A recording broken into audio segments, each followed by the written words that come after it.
Hi friends, ఈరోజు ఈ వీడియోలో ఏపీ రాష్ట్ర వ్యాప్తంగా రైతులకు కూటమి ప్రభుత్వం నుంచి రూ. 10 శుభవార్త వచ్చింది. 2 పథకాల డబ్బులను ఫిబ్రవరి నెలలో విడుదల చేయబోతున్నారు. ఏ తేదీన డబ్బులు విడుదల చేస్తారు ఏంటి? సో దానికి సంబంధించిన పూర్తి ఇన్ఫర్మేషన్ ఈ వీడియోలో తెలుసుకుందాం. అండ్ వీడియో మీద నచ్చితే లైక్ చేసి, షేర్ చేసి, సబ్స్క్రైబ్ చేసుకోండి ఫ్రెండ్స్. సో ఏమాత్రం లేట్ చేయకుండా వీడియోలోకి వెళ్ళిపోద్దాం. సో రైతుల బ్యాంక్ ఖాతాల్లోకి ఒకేసారి 2 పథకాల కింద డబ్బులు జమ చేయడానికి ప్రభుత్వం సిద్ధమైంది. కేంద్ర ప్రభుత్వం పీఎం కిసాన్ పథకం, రాష్ట్ర ప్రభుత్వం అన్నదాత సుఖీభవ పథకం ద్వారా కలిపి సంవత్సరానికి మొత్తం 20,000 రూపాయలు రైతులకు అందించనున్నారు.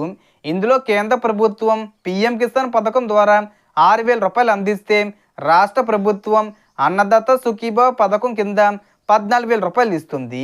పీఎం కిసాన్ పథకం 2019 నుంచి అమల్లో ఉండగా ఇప్పటి వరకు 21 విడతల నిధులు విడుదలయ్యాయి. ఇప్పుడు 22వ విడత నిధులు విడుదల చేయనున్నారు. ఈ మొత్తం 20,000 రూపాయలను 3 విడతల్లో రైతుల ఖాతాల్లో జమ చేస్తారు. మే నెలలో రాష్ట్ర ప్రభుత్వం 5,000 రూపాయలు, కేంద్ర ప్రభుత్వం 2,000 రూపాయలు, నవంబర్లో రాష్ట్రం 5,000 రూపాయలు, కేంద్రం 2,000 రూపాయలు జమ చేస్తాయి. జనవరిలో విడుదల కావాల్సిన 3వ విడత నిధులు కొన్ని కారణాల వల్ల వాయిదా పడి ఇప్పుడు ఫిబ్రవరిలో విడుదల చేయనున్నట్లు అధికారికంగా ప్రకటించారు. ఈ విడతలో కేంద్ర ప్రభుత్వం 2,000 రూపాయలు, రాష్ట్ర ప్రభుత్వం 4,000 రూపాయలు జమ చేయనుంది. ఈ 2 పథకాల నిధులు ఫిబ్రవరి నెలలో ఒకే రోజు రైతుల బ్యాంక్ ఖాతాల్లో జమ అవుతాయని ప్రభుత్వం స్పష్టం చేసింది. ఈ డబ్బులు పొందాలంటే బెనిఫిషరీ లిస్టులో మీ పేరు ఉండాలి, ఈకేవీసీ పూర్తి చేసి ఉండాలి. ఫ్రాడ్ దరఖాస్తులను తొలగించడానికి బయోమెట్రిక్, ఈకేవీసీ తప్పనిసరి చేశారు. ఆధారు, బ్యాంకు వివరాల్లో ఎలాంటి తప్పులు లేకపోతే డైరెక్ట్గా డబ్బులు జమ అవుతాయి. ఖచ్చితమైన తేదీ ఇంకా ప్రకటించకపోయినా ఫిబ్రవరి మొదటి వారం, ముఖ్యంగా 1వ తేదీ నుంచి 10వ తేదీ మధ్యలో డబ్బులు జమ అయ్యే అవకాశం ఉంది.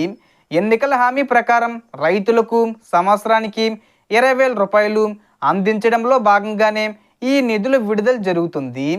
పీఎం కిసాన్ నిధులు విడుదలైన రోజే రాష్ట్ర ప్రభుత్వం కూడా తన వాటా డబ్బులు జమ చేస్తుంది.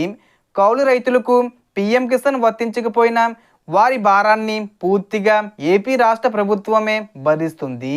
ఇదే సమయంలో మరో కీలక అప్డేట్గా 2025-26 ఖరీఫ్ సీజన్లో ఇప్పటి వరకు సుమారు 41.69 లక్షల మెట్రిక్ టన్నుల ధాన్యం కొనుగోలు చేశామని మంత్రి మనోహర్ గారు వెల్లడించారు. సో మొత్తం ఇన్ఫర్మేషన్ డిఫరెన్స్. మీకు ఈ వీడియో నచ్చితే లైక్ చేయండి, షేర్ చేయండి అండ్ సబ్స్క్రైబ్ చేసుకోండి. Thanks for watching.